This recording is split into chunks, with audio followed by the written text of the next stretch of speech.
नमस्कार। जनप्रहार में आपका स्वागत है।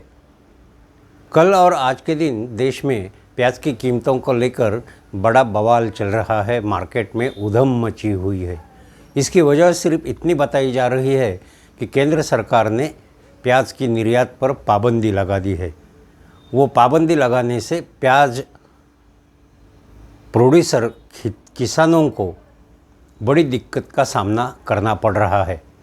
जैसे कि हम जानते हैं, कोविड के चलते पिछले 4 या 5 महीनों से पूरा मार्केट बंद था।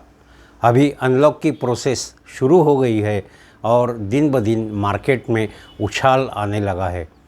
प्याज की, जो कि जीवनावश्यक वस्तु है, कीमत में वृद्धि भी होती चलती जा रही थी। फ़िलहाल अभी 35 से 50 रुपये प्रति किलो मिलने वाला प्याज आजकल 50 के आगे भी जाने लगा है।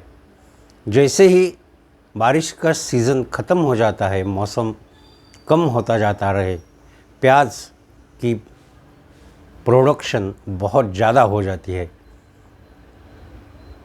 ऐसा माना जाता है कि दुनिया में प्याज प्रोडक्शन में भारत का सबसे ऊंचे 3 देशों में नामांकन दर्ज है। पहला है नीदरलैंड्स, दूसरा है चाइना और तीसरा है भारत। तो दुनिया में सबसे ज़्यादा प्याज प्रोड्यूस करने वाला भारत तीसरा देश है और निर्यात में भी भारत उसी तीसरे नंबर पर कायम है।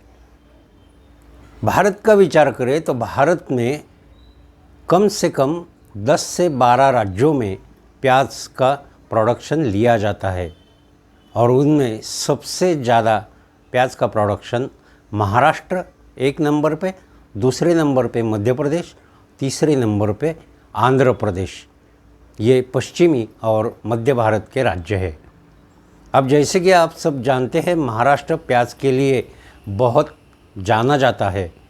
तो मुंबई की पोर्ट में एक्सपोर्ट के लिए 400 कैंटर प्याज भर के एक्सपोर्ट के लिए रेडी था, जिसकी कीमत लगभग 35 करोड़ से ज़्यादा है। अब जैसा कि प्याज निर्यात हो जाता है, गवर्नमेंट को फॉरेन एक्सचेंज भी मिलता है और जो प्याज प्रोड्यूसिंग किसान है उनको भी मुनाफा अच्छा रहता है। अब जो कोविड में लॉस हुआ था, वो कॉम्पेंसेट करने के लिए इन किसानों के पास एक्सपोर्ट के अलावा दूसरा कोई चारा नहीं था। लेकिन बिना बताए हुए केंद्र सरकार ने अचानक प्याज के निर्यात पर पाबंदी लगा के किसानों का नुकसान कर दिया है। ऐसा माना जाता है कि प्याज की कीमतों में बड़ी गिरावट आ सकती है और प्याज प्रोड्यूसिंग किसान बहुत दिक्कत में आ सकते हैं। महाराष्ट्र में कई पॉलिटिकल पार्टीज़ ने इस निर्णय के खिलाफ आंदोलन की तैयारी भी शुरू की है। केंद्र ने ऐसा निर्णय क्यों लिया और प्याज प्रोड्यूसिंग किसानों को दिक्कत में क्यों डाला, इस पर हम बहुत जल्द प्रकाश डालेंगे। तब तक के लिए आज्ञा दीजिए। जनप्रहार के इस चैनल को सब्सक्राइब कीजिए, लाइक कीजिए, कमेंट्स दीजिए और बेल आइकॉन दबाइए ताकि नया वीडियो आप तक पहुंच सके। धन्यवाद।